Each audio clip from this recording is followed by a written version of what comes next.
Hello everybody, my name is Jamie and I am the Board Game Man. Today we're going to go back to 1986. New cars, expensive homes, exotic vacations. Here's your chance to have them all and much more in Go For It. Ta-da! Here it is, the fast-paced game of risks and riches. Yeah! Let's go to the gamer's table and I'll show you how to win it all.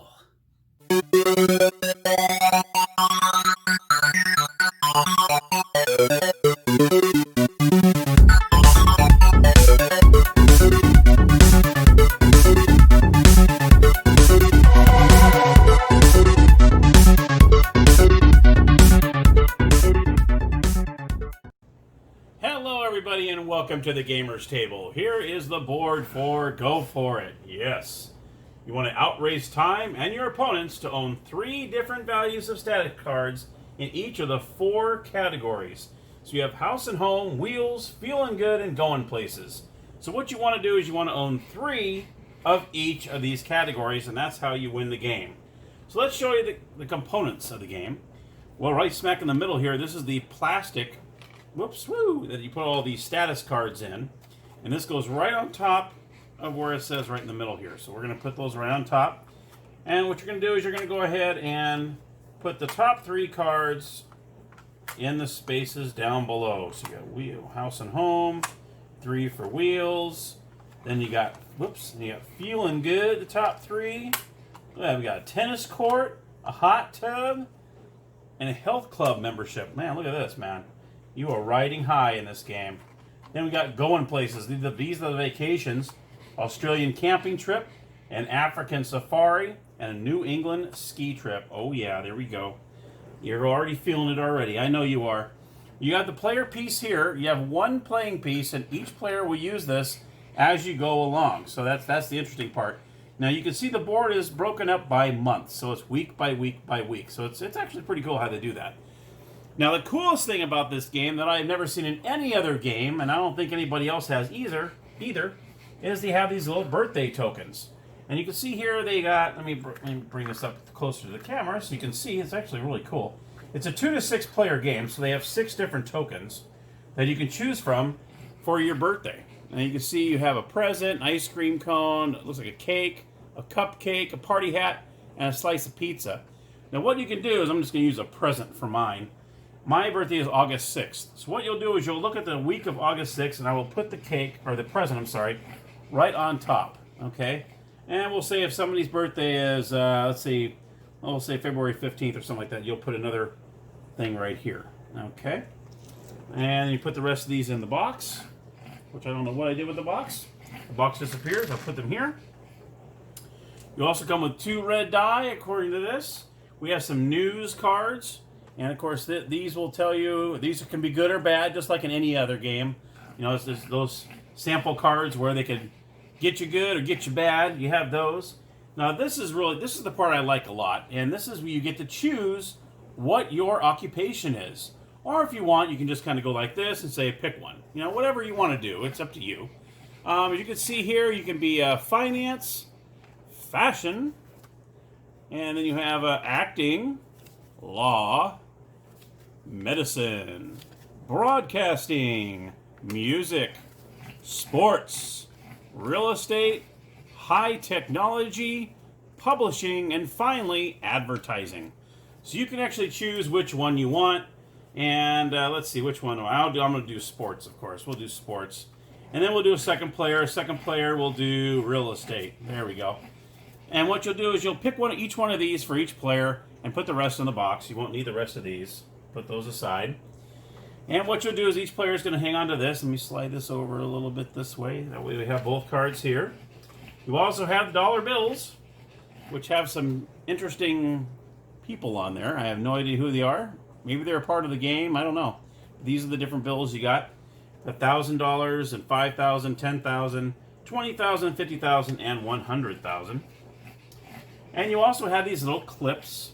And what you do is these little clips might look familiar. I think I've seen these kind of clips on in Masterpiece and a couple other games. And what you'll do is you're going to put the clip on the left side of the card, and this determines how many status cards you have when you make it around to Labor Day, this is when you're going to find out, okay, let's see, how many of these status cards do I have? And you can see the numbers on the side here will correspond to how much your salary will be. So I'll bring it up a little closer so you can see. So right now we're at 0.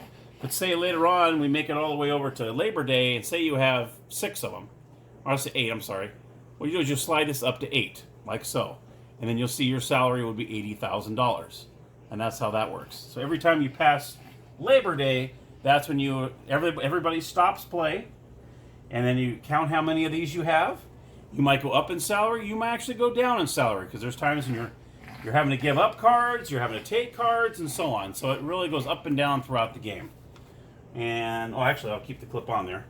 So we'll put the clip on here as 0. We'll get another clip over here, put this one on 0.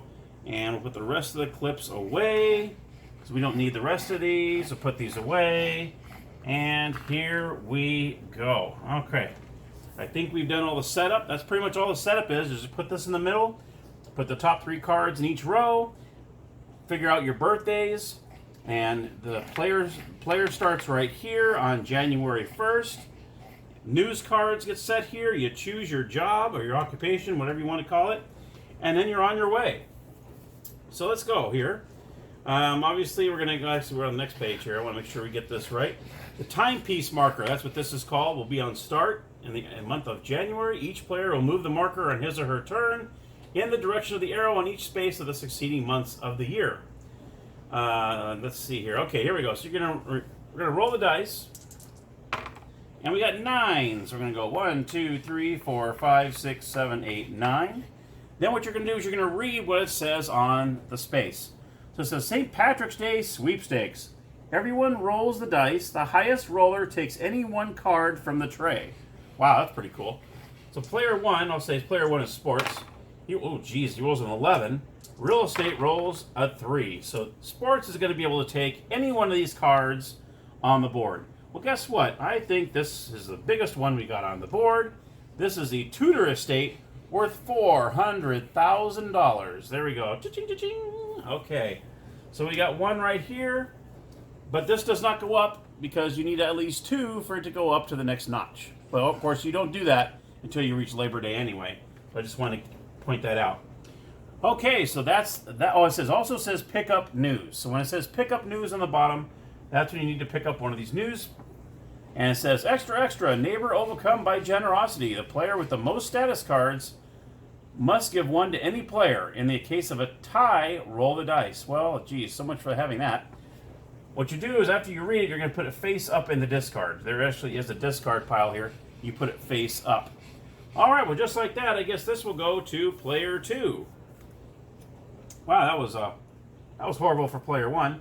And then, of course, you replenish it with this one here. Okay, now, you'll see the next player, player 2, roll, and we got 9. We go 1, 2, 3, 4, 5, 6, 7, 8, 9. Interest rates drop. You may buy any one house and home card from the tray at half the price. Now, I neglected to tell you how much money you start off with. You start off with $25,000. That's how much you start off the game with. You will have, I believe it gives you 3 $5,000 bills and 5 $1,000 bills. So that's what you start off with. And at this point, I think this early in the day, I don't think you're going to have this much money here. These are 200, 300, and 300. Now, if you do want to take a chance, you can always not purchase one of these and just purchase the card, the dollar amount on the face down card. So, for instance, I'll show you up close here. House and home is $240,000. So, if you want to take that chance, you want to take that risk, you can purchase this for $200,000. Or actually, in this case, it would be $120,000. But on a regular turn, if you didn't want to buy any of these, and you think maybe you can get something a little cheaper, because this is $300,000, $300,000, $200,000. You can roll the dice and see. So what we'll do is he'll go ahead and, let's just say you wanted to purchase this. Guess what? $400,000. That would be a great, great deal right there. So anyhow, so that's what you can do on your regular turn is if you don't want one of the items that's on here, you can actually say you can actually purchase this up here for the dollar amount that it shows on there, and you might get a deal, you might not. So that's what that happens there. That says pick up news for player 2. So player 2 is going to bring up the newspaper. Same thing. Half price today only. Buy any one face-up status card from the tray or an opponent for half the price. So that's an interesting card right there. So if I wanted to buy that for 200,000, I could, or I can pick up any one of these for half the price. So that's actually a great deal as well. And then, say for instance, this African Safari, I can pay 4,000 instead of 8,000, or this New England trip, I can pay 1,000 instead of 2,000. So that's what happens there. So that is a great deal right there. So that's pretty much what you do. Is you roll the dice, and each player will move the token until you reach Labor Day, and that's when you're going to take a peek and see how many of these status cards you have. You move it up on the card, however much you get, that's how much you would get. And yeah, you would collect the salary. And every time you go to Labor Day, that's when all the play stops. And you don't necessarily have to stop on Labor Day. Once you pass it, say the dice makes you go past it, it's still okay. You just stop wherever the dice ends. Ends the turn, and then you can do your thing at Labor Day. So just want to let you know about that. Now, say for instance, you get a card that tells you, okay, you need to buy wheels, but you already have 3 wheels already. Say you don't want the wheels. Now what you can do is you can say, I'm going to go for it. And what you can do is if you roll a 6 or higher, okay, so say you rolled a 6 or higher, boom, there you go. You can actually purchase one of the items to the left of that row. So like I just said, so if say wheels, I don't want any of these. I already have 3 wheels in my collection here. I don't need any more. I want to go ahead and go for one of these House and Home because I don't have any of those yet. Well, you can do that. So all you do is you roll the dice, and if you do get it, then like I said, you can purchase a face-up card or a face-down card, whatever you feel like doing, and then you're able to do that. So, and then say for instance, you don't want anything from this row, but you want to go over here. You can do it again. I want to go for it. If you roll 6 or more, in that case I wouldn't. So I would actually lose a status. I wouldn't get anything. But if I were to roll more than this, higher than a 6 or higher, I can actually pick something from the row over here to the left of it. So this would technically be the next row, and then you could buy one from here if you need to buy something from Going Places, and so on. So that's what you can do.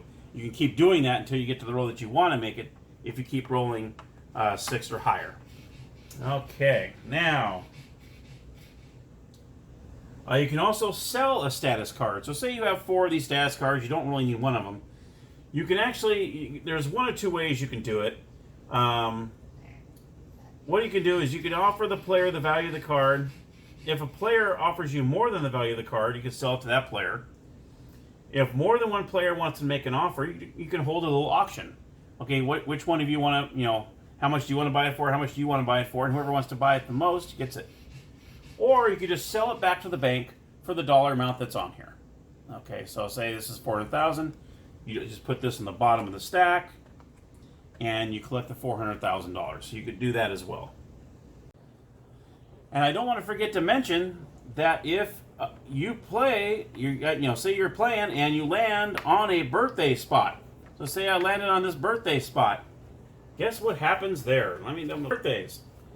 Whenever the timepiece lands on a space occupied by a player's birthday marker, each player must give that player a gift of 1 status card. If you do not have any status cards to give, you must then give that player $5,000. So that's pretty cool. So anytime you land on somebody's birthday, then that person gets 1 status card from you, and if you don't have any status cards, you give them $5,000. That's one great birthday gift, isn't it? Let's head towards the end here, the Go For It round. Now say what happens is you have, and you don't necessarily have to have 3 of each, because you're still, as you're going around the board, you're still going to probably be getting rid of cards and gaining cards. But as soon as you think you're close enough, where you think, when you reach over here Labor Day, you can say you're in the Go For It round. This means that you must own 3 different values of status cards in each of the 4 categories by the time the timepiece crosses Labor Day again. So say you've got almost 3 of each, or you might have more than that. It might not matter. As long as you really think that you can have 3 of each by the time this goes all the way back around, then you can say, I'm going for it. That means that you have until the next, you go through the whole year to make sure you have 3 of each.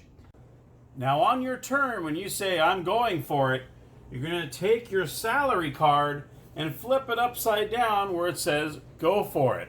And you're going to stick it in front of you just like that. Because if you don't, every player gets to pick one of your status cards out of your stacks. So that can be a big deal. So you really want to make sure, I mean, it's kind of hard sometimes too. I mean, it might be hard to make sure that you have it because you never know what's going to happen through here.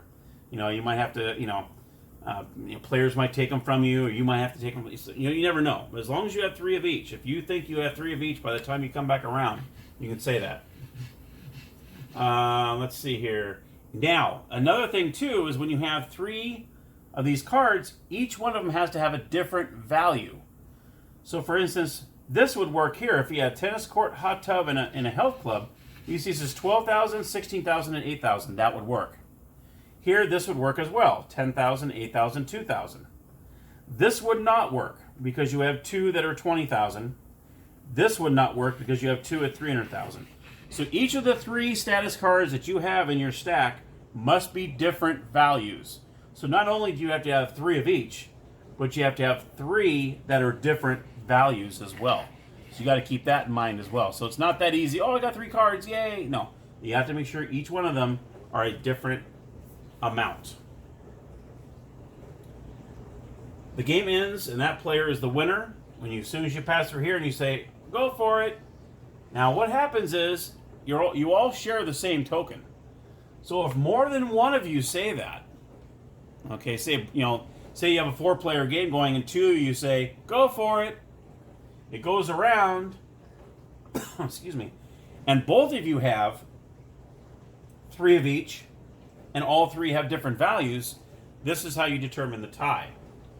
If 2 or more players each have satisfied the 3 each and the 3 different values, then the player with the most status cards wins.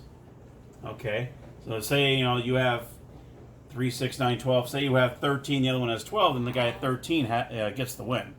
Or if you have 13, the other player has 14, the 14 will win. But if you still have, say you both had 14 cards, then what you would do is the player with a status card values the total highest wins. So you would actually total up the values of all your cards, and whoever had the most value after that would win the game. And obviously, if you still tied, which would be pretty bizarre if you're still tied, obviously you would share the victory. But yeah, that's pretty much how you play the game. The interesting part about the game is all of you share the same token. So that, your turn, my turn, and you're going through the year. I think that's very interesting. And like I said, the first player that feels they can have 3 of each with 3 different values, crosses that Labor Day, will win the game.